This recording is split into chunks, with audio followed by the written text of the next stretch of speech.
Nay, nanti aku pulang ke rumah dulu ya. Kamu di sini saja, temani ibu, ujar Dika tanpa mendongak. Suami Naila itu terlihat sibuk merapikan lembar kerja siswa yang sudah selesai ia koreksi semalam. Loh, kemarin kan kita sudah sepakat mau tinggal di sini dulu. Kok pulang? Sahut Naila bersungut. Bibirnya mengerucut dengan kepala yang tiba-tiba tertunduk. Dika mendongak, tersenyum melihat istrinya yang semakin cantik saat merajuk. Buku-bukuku banyak yang ada di rumah sayang, ucapnya terhenti. Setelah menarik resleting tas, ia berjalan menghampiri Naila yang duduk mengerutu di tepi ranjang. Lelaki itu segera duduk di sebelah Naila, mengelus rambut lalu membingkai wajahnya. Banyak buku pelajaran yang ada di rumah sayang. Repot kalau harus pulang dulu, lalu kesini, kemalaman nanti. Padahal aku juga harus menyiapkan materi buat besok dan mengoreksi tugas anak-anak. Naila menarik nafas panjang, lalu mendengus dan diam. Cukup lama, hingga membuat Dika segera merengkuh bahu istrinya.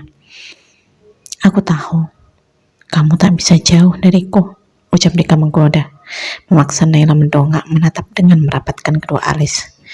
Ish, bukan begitu. Tapi kan, iya, aku tahu. Tak usahakan sering datang ke sini, oke? Tugas Dika, melihat jam yang melilit di lengan. Iya, aku tahu. Tak usahakan sering datang ke sini, oke? Tugas Dika, melihat jam yang melilit di lengan kiri dan lekas bangkit membawa tas hitam. Sementara Naila terpaksa berdiri, mengikuti meski masih belum menyetujui. Ia lepaskan keberangkatan suaminya dengan mengendarai motor bebek berlunggu sayap tunggal. Dengan langkah lesu, Naila berjalan ke kamar. Bekas kopi semalam lupa belum ia taruh kembali ke dapur. Ketika ia tengah membuka tirai, sekilas seperti melihat layar pipih tergeletak, atau tak sengaja tertinggal di meja bulat yang berada di balkon. Entahlah, tapi punya siapa? Tak lagi berpikir, ia segera mengambil telepon genggam ukuran 6 inci itu. Tangannya gemetar, dan hati yang seketika bergemuruh gaduh.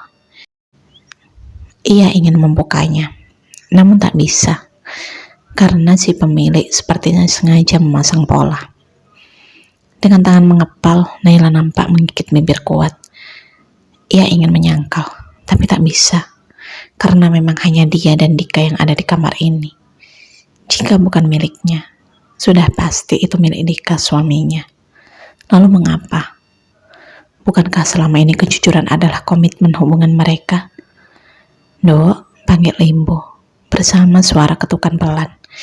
Naila tersentak, tak segera menyahut, ia memilih diam, duduk dan kembali mengatur nafas yang seketika memburu. Dok, panggil Dika kembali, kali ini lebih keras, memaksa Naila menyahut dengan suara sedikit gemetar. Iya, Bu. Putri Pak Handoko itu segera berjalan ke depan cermin yang cukup besar, mengusap peluh sekaligus air yang mengintip di sudut netra. Lantas menyimpan layar pipi itu di lemari paling bawah, belakang tumpukan baju. Memastikan aman sebelum berjalan ke arah pintu. Iya, Bu, sahutnya, berhadapan dengan Bu Sumarni yang memakai kebaya biru tua. Ayo, bantuin ibu dan mbakmu buat kue lapis. Kue lapis? Tanya Naila dengan alis merapat. Bu Sumarni mengangguk. Iya, biar ada kegiatan. Naila tersenyum, mengangguk dan segera berjalan mengikuti ibunya ke dapur. Namun langkah itu tiba-tiba terhenti saat melihat Dika berlari dengan nafas terengah. Tanpa mengucap salam, suami Naila itu langsung masuk kamar dengan wajah memerah. Ada apa, Mas? Tanya Naila yang diikuti tatapan bingung Bu Sumarni. Dika tak menjawab. Ia berjalan lurus dengan langkah cepat. Mas, panggil Naila dengan irama tinggi, membuat Dika berhenti dan sejenak mematung. Ada yang ketinggalan, sahut Dika, lantas berlari ke balkon. Di sana ia nampak kebingungan, berputar dan beberapa kali melihat ke bawah meja. Tak menemukan apapun, suami Naila itu nampak kembali masuk ke kamar dengan tangan mengacak rambut, lantas menuju ranjang dan mulai mengombrak-abrik kasur yang baru saja Naila rapikan. Apa yang ketinggalan? Tukas Naila berdiri di ambang pintu dengan dahi berkerut. Dika tergagap menatap istrinya, namun hanya sekilas sebelum akhirnya kembali terdiam dengan sesekali menarik nafas panjang. Mas, tukas Naila kembali dengan sedikit memiringkan kepala ke depan. Itu bolpen, sahutnya Gamang dengan suara gemetar. Naila membuka mulut dan tersenyum bingung. Bolpen? Hanya bolpen? Tukasnya heran. Bukan, maksud aku lembar kerja siswa. Ralat Dika, di sini suaranya semakin tak jelas. Naila menggelengkan kepala dan dengan senyum tipis, ia berjalan menghampiri suaminya. Bolpen? Apa lembar kerja siswa? Tanya Naila, berdiri di depan suaminya dengan mata melebar. Dika tak segera menjawab, ia lebih memilih diam dan sekali menghembuskan nafas berat. Suami Naila itu, jika terlihat memejamkan mata sesaat.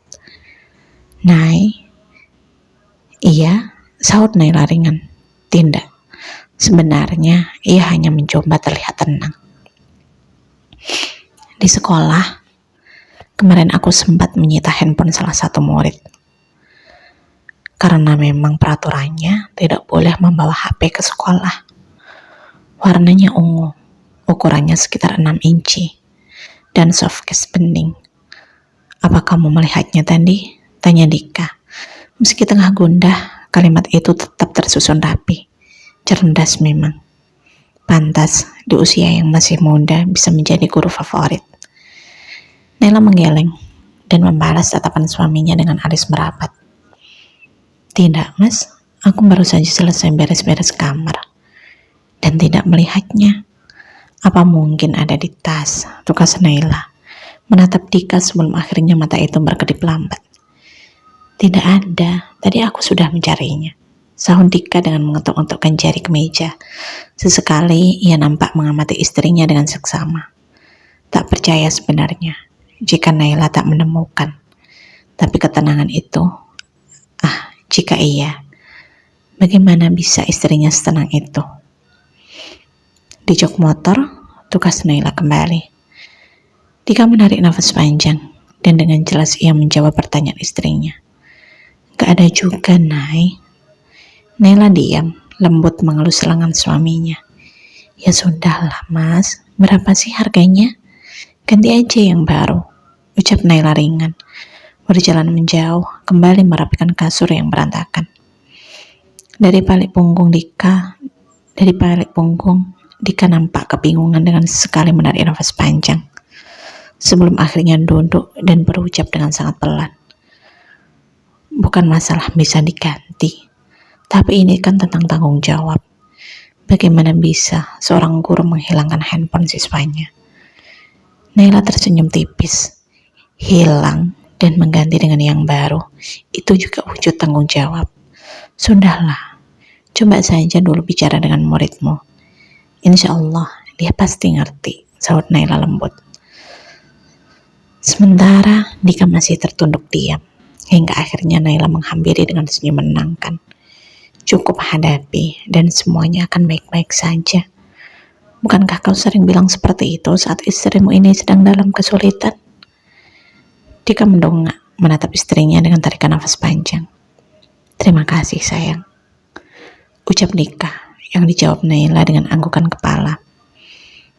Dika sempat merengkuh istrinya dan berbisik, aku mencintaimu. Sebelum akhirnya mereka berjalan saling beriringan ke depan, Naila nampak melambaikan tangan dengan senyum kepalsuan. Tak menyangka, lelaki yang selama ini ia anggap santun dan sangat mencintai, ternyata menyimpan satu kebohongan, dan mungkin kebohongan yang lain.